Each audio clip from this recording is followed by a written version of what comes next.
ஆண்டின் பொதுக்காலம் 12வது வாரம் சனிக்கிழமை. புனித கன்னிமரியாவின் மாசற்ற இதயம் நினைவு.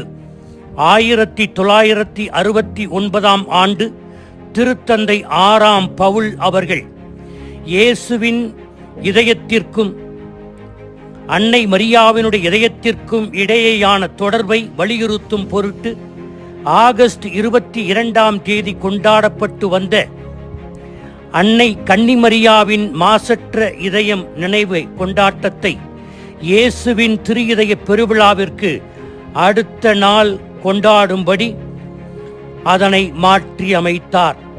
அதனால்தான் நேற்று நாம் இயேசுவின் திரு இதய பெருவிழாவை கொண்டாடினோம். இன்று அன்னை மரியாவினுடைய மாசற்ற இதயத்தினுடைய நினைவை நாம் கொண்டாடுகிறோம். 1917ஆம் ஆண்டு ஆடு மேய்க்கும் 3 குழந்தைகளுக்கு பாத்திமாவில் காட்சியளித்த அன்னை மரியா தன்னுடைய மாசற்ற இதயத்துக்கு இந்த உலகத்தை ஒப்புக்கொடுத்து வேண்டுங்கள் என்றார். இயேசுவின் திரு இதயத்துக்கு ஒப்புக்கொடுத்த நாம் அதை வாழ்ந்து காட்ட மரியாவின் மாசற்ற இதயத்தின் வழி செல்ல வேண்டும். அன்னை மரியின் இதயம் எப்படிப்பட்ட இதயம்?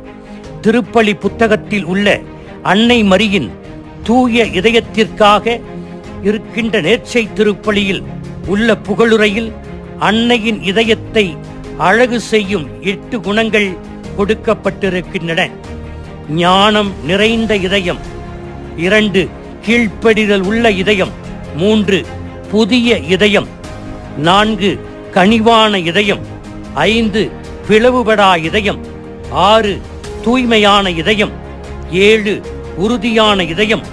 8 விழிப்பான இதயம் என்று புகழாரம் சூட்டப்படுகிறது அன்னை மரியாவுக்கு. 1 ஞானம் நிறைந்த இதயம். சாலமோன் அரசனை போல அன்னை மரியின் இதயம் ஞானத்தில் நிறைந்திருந்தது. சுருங்கச் சொன்னால் அன்னை மரியின் இதயம் கடவுளின் ஞானத்தால் நிறைந்திருந்தது. தான் வாழும் சூழ்நிலையையும் தன்னோடு இருப்பவர்களையும் நன்கு அறிந்திருந்ததால் ஞானத்தோடு அவர் உரையாடினார். இதயத்தில் வைத்து அனைத்தையும் உய்த்துணர்ந்தார். 2 கீழ்ப்படிதல். தன் வாழ்க்கையில் ஆம் என்று மங்கள வார்த்தையில் சொன்னது தொடர் சங்கிலி போல் வாழ்க்கை முழுவதும் நீண்டிருந்தது. உமது வார்த்தையின்படியே எனக்கு ஆகட்டும் என்று சொன்னவரைத்தான் இயேசு வேறு ஒரு இடத்தில் கடவுளின் வார்த்தையை கடைபிடிப்பவர்களே பேறு பெற்றவர்கள், என் தாயும் சகோதரரும் ஆவார்கள் என்று சொல்லி அன்னை மரியாவுக்கு புகழாரம் சூட்டுகிறார். 3 புதிய இதயம். எசேக்கியேல் இறைவாக்கினர் சொன்ன கடவுளின் வாக்கு அன்னை மரியின் இதயத்தில் நிறைவேறுகிறது. புதிய இதயத்தை அருள்வேன், கல்லாலான இதயத்தை எடுத்துவிட்டு சதையாலான இதயத்தை அருள்வேன். அன்பால் துடிக்கும் இதயம் அன்னையின் இதயம். 4 கனிவான இதயம். மகனின் இதயத்திலிருந்து இந்த குணத்தை அன்னை மரியாள் கற்றார்.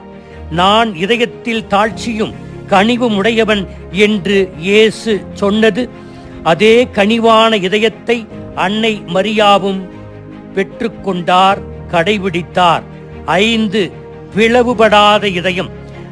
தன் தாய் அன்னாவின் வயிற்றிலிருந்தே மாசற்ற இதயமாக உருப்பெற்று கருப்பெற்று கடவுளின் விருப்பம் ஒன்றே தன் ஒரே ஒரு விருப்பமாக வாழ்ந்து காட்டினார். 6 தூய்மையான இதயம்.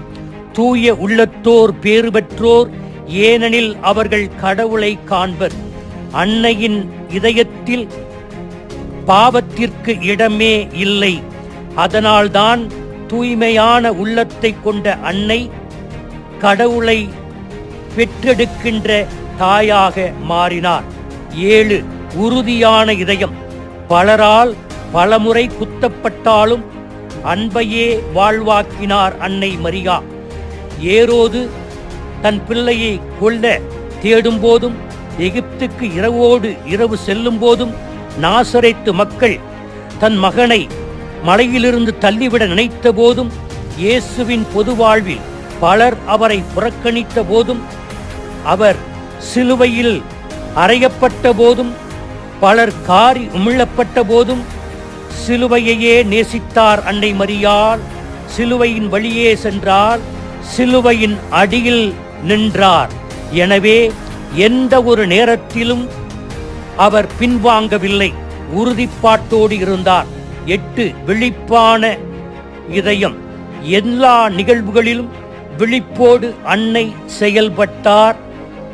அதனால்தான் கானாவூர் திருமணத்தில் அங்கே இருந்த இரச பற்றாக்குறையை தீர்த்து வைக்க பரிந்துரைத்தார்.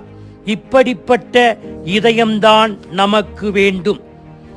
அம்மா மரியே, உன் இதயத்தை எனக்கு கொடு என்று ஒவ்வொரு நாளும் புனித லூயி மான்ஃபோர்ட்டும் திருத்தந்தை புனித 2ஆம் ஜான் பால் அவர்களும் வேண்டிய அதே ஜெபத்தை நாமும் தினமும் ஜெபிப்போம். ஆமீன்.